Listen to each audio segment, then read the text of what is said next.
मदत मागितली, पण त्याने मला मदत करायच्या ऐवजी माझ्या हातात थुंकी दिली. त्याने त्याला आनंदाने स्वीकारले आणि माझा दुसरा हात पुढे करून म्हणाले की ठीक आहे बाबा, हे माझ्यासाठी होतं, आता माझ्या मुलांसाठी काहीतरी दे. या जिजाऊ ब्रिगेड संस्थेचा मनापासून आभार मानते. कारण माझ्या मुलगीला या वर्षामध्ये ती आधी एका स्कूलमध्ये होती आणि आता मी तिला दुसऱ्या शाळेमध्ये घातली. पण या वर्षी ती दरवर्षी त्या शाळेत असताना प्रत्येक स्किट मध्ये, स्पीच मध्ये, डान्स मध्ये ती इतकी छोटी असताना तिची डान्स कोरिओग्राफर आहे आणि खरोखर इतकं सुंदर डान्स करते.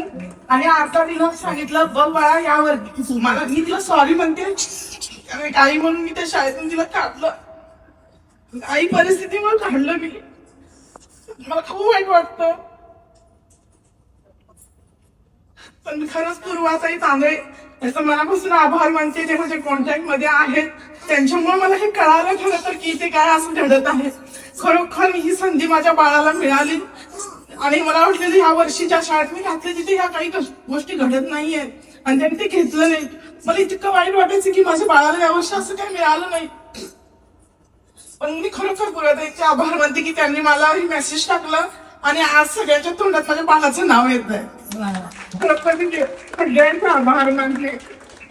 आणि मी तुम्हाला सांगते, माझी थोडी फक्त 2 दिवसाची सगळी तयारी केली आणि मी शेवटपर्यंत तिचा प्रत्येक छोट्या छोट्या गोष्टींचा विचार करत होती. तसे सुप्रियाताई गुरव आहेत, त्या सुप्रियाताई गुरव त्या मला चांगल्या ओळखतात, बऱ्याच वर्षापासून ओळखतात. त्यांना माहित नव्हतं की माझी मुलगी इथे पार्टिसिपेट आहे म्हणून. त्यांनी मला वाटतं मला आता बघितलंय त्यांनी समोर आल्यावर. खरोखर माझ्या मुलीने 2 दिवसामध्ये इतकी तयारी केली. मी किती वेळेला ओरडायची, जरा जरी चुकली तरी ओरडायची. ती म्हणजे किती ओरडतेस मम्मी तू मला. पण म्हटलं नाही, तुला घडवायचं आहे म्हणजे ओरडल्याशिवाय तू घडवणार नाहीस. खरोखर आपल्या बाळाला जर चांगलं घडवायचं असेल तर छडी देखील आपण घेतली पाहिजे. आणि खरोखर माझ्या बाळाचं कौतुक करते की ती मला तिला ओरडायचं, मला त्रास पण व्हायचा, पण मला मी तिला दाखवून द्यायचं नाही. बाळाला कमजोर नाही करायचंय तर तिला उभं करायचंय, स्ट्रॉंग बनवायचंय. नमस्कार सर्वांना, माझे नाव जॉय सुनील कराटे आहे. आज मी तुमच्या समोर मदर टेरेसा म्हणून आली आहे. संपूर्ण जग मला मदर टेरेसा म्हणून ओळखतं. मी गरीब, आजारी, अनाथांची आई होती. मला खूप शिकायला मिळालं होतं, पण माझं मन गरीब, आजारी, अनाथ यांच्याकडे लागले होते. हे सर्व माझे कुटुंब होते. या सर्वांची सेवा करण्यात मला खूप आनंद वाटायचा. आज मी तुम्हाला माझ्या जीवनातील एक सत्य घटना सांगते. एके दिवशी मी माझ्या अनाथ आश्रमच्या मुलांसाठी मदत मागण्यासाठी एका दुकानदाराकडे मी माझा हात पुढे करून त्याला मदत मागितली, पण त्याने मला मदत करायच्या ऐवजी माझ्या हातात थुंकी दिली.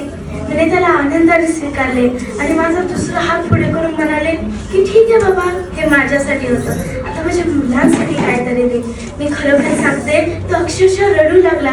त्याचं हृदय तुटलं आणि तो रोज अनाथ आश्रमच्या मुलांसाठी काय ना काय मदत करायचा. असे लोक मी ठरले आहे. मी भुकेल्यांना जेवण दिले, तहानलेल्यांना पाणी दिलं, आजारी लोकांची मलमपट्टी केली, रस्त्यावर झोपणाऱ्या लोकांची सेवा केली, अनाथांना आश्रय दिले. ह्या प्रकारे मी संपूर्ण जगाला शिकवले की माणुसकीचा खरा धर्म काय असतो. कधी तुम्ही एखाद्या भुकेलेल्या माणसाच्या डोळ्यात पाहिलं आहे का? तिथे छोटीशी ज्योत असते की कोणतरी मला मदत करेल, कोणतरी माझी सेवा करेल आणि कोणतरी मला समजून घेईल. हाच विश्वास आणि हीच ज्योत हजारो लोकांच्या डोळ्यात पेटवणारे नाव म्हणजे मदर टेरेसा. प्रेम, सेवा, करुणेची माऊली म्हणजे मदर टेरेसा. चला आपण पण तिच्यासारखे बनूया आणि ह्या जगाला घडूया. थँक्यू.